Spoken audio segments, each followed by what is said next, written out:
Welcome to the Rebel to Succeed podcast. It's your boy Anthony Williams, the founder of rebeltosucceed.com. The purpose of this podcast is to share tips, advice, and strategies to help you improve in all areas of your life.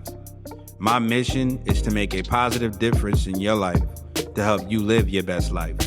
Now let's get it.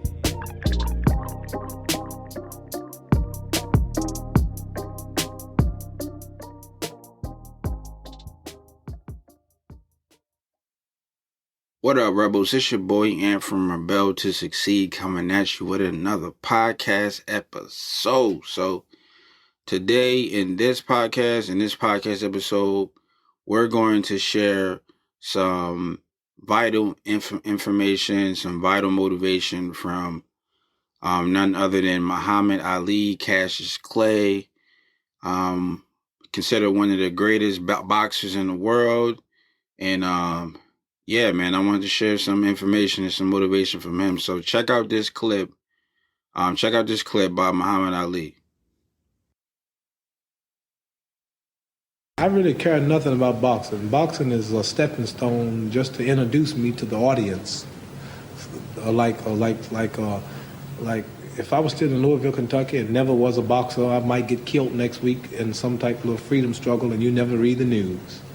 But now, if I'm even say the wrong thing, it makes news. So like boxing is just to introduce me to the struggle. Like when I speak, I draw people in the States to draw my people, to teach them various things which will give them dignity, pride, and self-help, and go for self, and help the ghetto, and help the dope, prostitution problem, the juveniles, and I use my image to help or do all I can to stop a lot of trouble among our own people fighting and killing each other.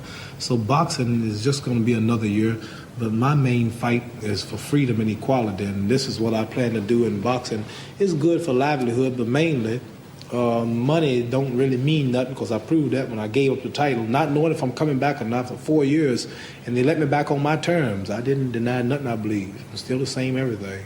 So if even today, if my title hadn't been given back to me, if I got such in poverty where I had to go find a job, I would have did that. But I made a good living speaking in colleges, because the war got unpopular, and so many black militants who were trying to do all they could, and I was naturally right in the middle of all of it and represented it, and that kept me alive. But if I couldn't fight, I would still not be fighting. So number one comes freedom first for my people, equality, and this is what I plan to do after I'm through fighting, working with nothing but the people, the little people in the alleys, the wine heads, the downtrodden people, going out among them and helping them with my image. Whether it's a world champion boxer, a basketball player, a track star, a horse, even animals, I find out that this Mark Spitz, for an example, he's a world champion. But what made him the world champion was that he seemed to, at the right time when the pressure's down, at the last few yards, he can get that lead, or he's got enough left to make it. I fought Ken Norton, my last fight. The fight was even up until the last round, but I had something that he didn't have, although I'm much older, and that was the last-minute kick. What's that last-minute kick? Is that something? Just the stamina, the strength, the mental, more than training, the mental capacity, to realize what's involved and how important it is, and make your body do something that's really too tired to do. Your mind makes you do it. Mark Spitz, this Olympic track star I was mentioning, he wasn't that much greater than all the people in the world, but sometimes he won by just that much. And the champion is just one who can come out at the last minute and close the show. As I say, the star closes the show. A 14, 15-round fight, and it's even, and usually this champion, you can depend on him to come through at the last few seconds and find some energy from somewhere. Is it discipline? Or not only that, it's mental and physical. His body's in physical shape to do it, plus mentally too. He's got himself in condition where both fellas may be, sometimes the will can outdo the skill. And sometimes a fella's will is stronger than the man who's actually better physically, and the determination and weakens the other man just to see him so determined. So that was the clip by Muhammad Ali. Muhammad Ali is considered one of the greatest boxers of all time. One of my favorites. I love what he did outside of the boxing world. And yeah, man, he was a very positive person. Some people seen some people deemed him as being cocky or overly confident, but I think that, he was just, he believed in himself, and he knew that he had to believe in himself at great amounts to be able to, be a champion. So, I respect Muhammad Ali for that. I respect what he did outside of the boxing field. He really raised the awareness to, people of color, and he just was I felt like he was a all around positive person, and he was a champion. At the end of the day, he was a champion, and anybody who can become a champion from fighting, putting their hands up and throwing their hands, you're gonna have to go through a whole lot, and you have to, become comfortable with being uncomfortable to be able to reach, being a champion like that. So, me personally, I like the fact that Muhammad Ali, he goes in detail, and he talks about how, the will is stronger than skill. You have to be willing to go through a whole lot to be able to reach, success. You can't just leave it at skill. Some people are skillful, right? But for you to become the greatest that you can possibly be, you have to dig down and use your will.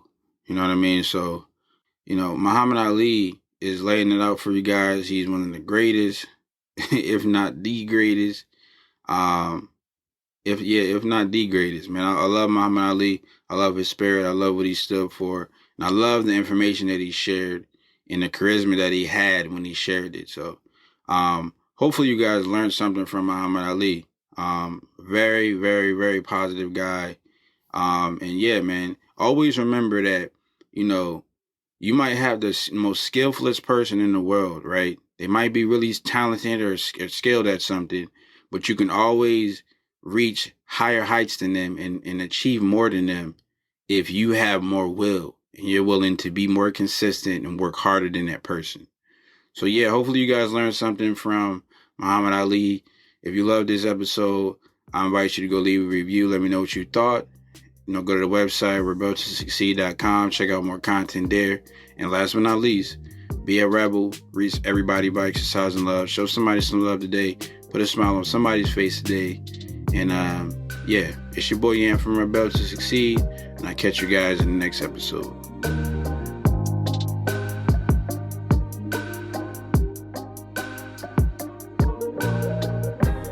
I want to thank you for joining me today and listening to this podcast. If you found this episode helpful or valuable in any way, then I encourage you to leave an honest review and subscribe to the Rebel to Succeed podcast for future episodes. To receive more content and value, make sure to visit the Rebel to Succeed website at www.rebeltosucceed.com. And finally, always remember that to succeed in life, you have to reach everyone by exercising love. So make sure to show somebody some love today. Thanks again, and I'll talk to you next time.